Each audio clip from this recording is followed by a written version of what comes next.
This is Dominique Wilkins. Hey, this is Sean Kemp. This is Gary Payton. Hey, this is Pau Gasol. NBA fans, what's up? This is Vince Carter here. Hey, what's up? This is Matt Barnes. If you're an old school NBA fan like I am, make sure you check out the Basketball Time Machine with my man Sean David. Hey guys, welcome back to the Basketball Time Machine. I'm Sean David. Thanks for tuning in. Let's talk some old school NBA basketball. Not too long ago, I posted a video about 7 reasons why old school NBA fans hate today's game, and I was asked if I could do a video about why people think that the 1990s were the most fun to watch. So this is what I'm going to do in this video. But before we get into that, I have a quick request for you guys. I am giving away a signed Sean Kemp jersey for all my Instagram followers. So please do me a favor, add me on Instagram, and in the next 2 weeks, I will pick one person who will get a signed authentic jersey signed by Sean the Rain Man Kemp. All right, enough said. Now let's get right into today's episode.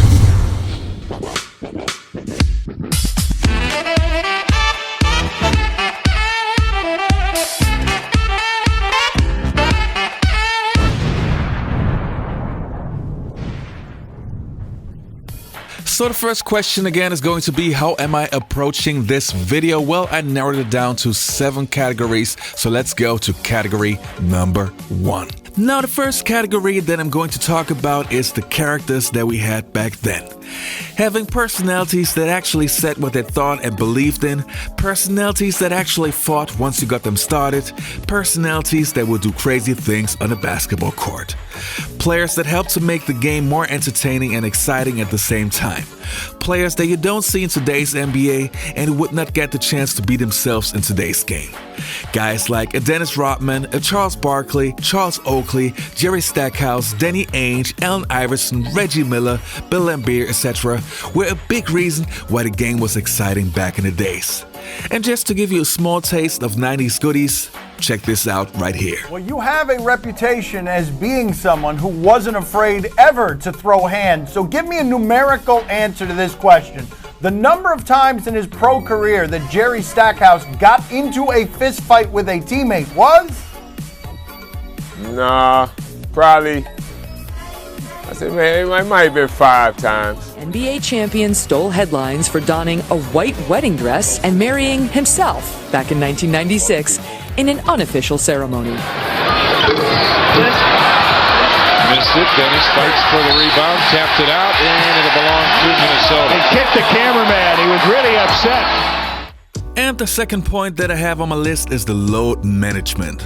Now just imagine in the 1990s, you're buying a ticket for an NBA game, you saved up a lot of money to actually be able to afford a ticket, you're looking forward to finally see your hero on a basketball court for the first time live, and this guy's not playing. And not just because he's injured, but just because he doesn't feel like it. Or to put it in the official version, he needs to rest. You can't tell me that this is not upsetting you. I, for example, would go crazy. Back in the 1990s, and this is a fact, players were actually proud to play all 82 games. Players like Michael Jordan, Karl Malone, John Stockton, Patrick Ewing, Reggie Miller, David Robinson, Hakeem Olajuwon all had multiple seasons where they played all 82 games. And if they missed a game, you can be sure it was because of injury. It was just a different mentality and pride in the 1990s. There's no way I was gonna take load management when the guys I named yesterday, or Kobe or AI, Paul Pierce, Vince, so those guys come into my building. RJ. Well, I came in with a group of guys too, so it was like, yeah, all these dudes are coming in. You're so funny. There's no way I was gonna accept load management that night. Absolutely not. Well, my thing is, again, I didn't have the usage rate of a T-Mac, but I took pride in playing every single game. If you get an opportunity to play in every 82 games. Is load management a positive for the NBA? Hell no, it is not. I don't like it at all. Coming in at number 3, so the third reason why I think the 1990s were more fun to watch was the jerseys. Okay, this one right here is my personal opinion, because I'm sure that some of you guys might disagree, but I think the jerseys in the 1990s were awesome. Even back then, they had style, they had flair, and just were great to look at. Today's jerseys to me look a little bit lifeless and without soul.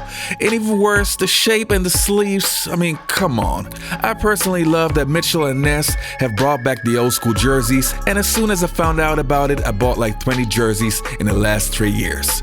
So yes, I believe that the old school jerseys were 10 times better than today's NBA. Coming in at number 4 are the new rivalries. Now we all know about the rivalries of the 1980s, the Celtics versus the 76ers, the Celtics and the Lakers, the Bulls and the Pistons, and so on. But in the 1990s, there were many new rivalries born, and they were just as intense and just as physical as in the 1980s. The Knicks versus the Pacers, the Knicks versus the Bulls, the Knicks versus the Heat, the Bulls versus the Pacers, just to name a few. Now we know that we don't have those kind of rivalries in today's game, and even if you can't compare them. And if you don't know what I'm talking about, just check this out. System, you play defense, you use fundamentals, but he also knows that you have to almost have the mentality of you're gonna win by any means necessary. Pat Riley realized, I'm going to win here with toughness. He told the Knicks, nobody goes down the lane. The middle is our home. You can't come in here. No layup rule. If you can't block it, put them down. Against the Indiana Pacers, you wasn't coming down the middle. If you came down once, you definitely knew you couldn't come down again. You couldn't go down the middle, period. With the Knicks, sometimes we fouled the same player twice on one play. Oakley would get him, and then about 3 seconds later, Mason, would give him a nice little elbow. Coming in at number 5 is the perfection of the Chicago Bulls. If you were not a fan of the Chicago Bulls in the 1990s, you maybe disagree, but if you are a neutral fan or a Chicago Bulls fan, it's hard to deny that the Chicago Bulls of the 1990s were something special. The most beautiful basketball that I personally have ever seen, poetry, emotion, and almost art on the basketball court. And the good thing was that everybody wanted to beat the Bulls, so every team that the Bulls played gave 110% once they faced the Bulls. So you could be sure as a basketball fan that you would get to see two teams that really wanted to win. And the next one is NBA on television. Now this one I have to explain a little bit. In today's world, of course, we have many NBA shows and a way bigger selection, especially because of the internet. But I personally believe in many things in life, not having many choices can be a good thing. I think we were doing pretty well with 1 or 2 NBA shows. For example, Inside Stuff. Everybody was watching it, and the top 10 list was amazing. And the cool thing was everybody was watching the same show, so you could talk to your friends about what you have seen last night. You might disagree, but that was just my personal opinion. Inside Stuff was great. Still edition of Rewind.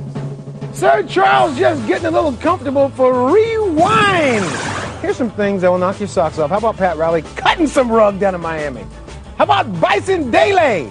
Has 2 chances to get back on his feet. He wanted to do the 2-step and really couldn't keep up, and he fell right down on his behind. Kobe gets a kick out of that, while Kevin Willis gets too much kick out of it. How about my man Zadrunas Ilgauskas, who knocks out 1, 2, it's like a bowling ball. The strangest things happen on the court, like the wind kicking up at the wrong time. My bad. Yeah, my bad too. That time it worked, but Eddie Jones has it all backwards. Eddie, this way, baby. They didn't know which way to go. Here go those Lakers again, always helping out the other team. Oh, lost the ball. Oh, volleyball. AC Green with the fake out. AC Green, you will not see that if you watch 100 NBA games. And the last category is one that I mentioned in my last video, balance. Now we as old school fans of course notice that the game is totally different to what we were used to. Almost all the players play the same way. Everybody's shooting 3-pointers, a lot of 3-pointers, many 3-pointers. The game that we used to love had a healthy balance of players having different roles. The guards used to set up the offense and make sure the game was organized, and also were passers and not scorers. The wing players were arounders and the bigs were in the paint going at it.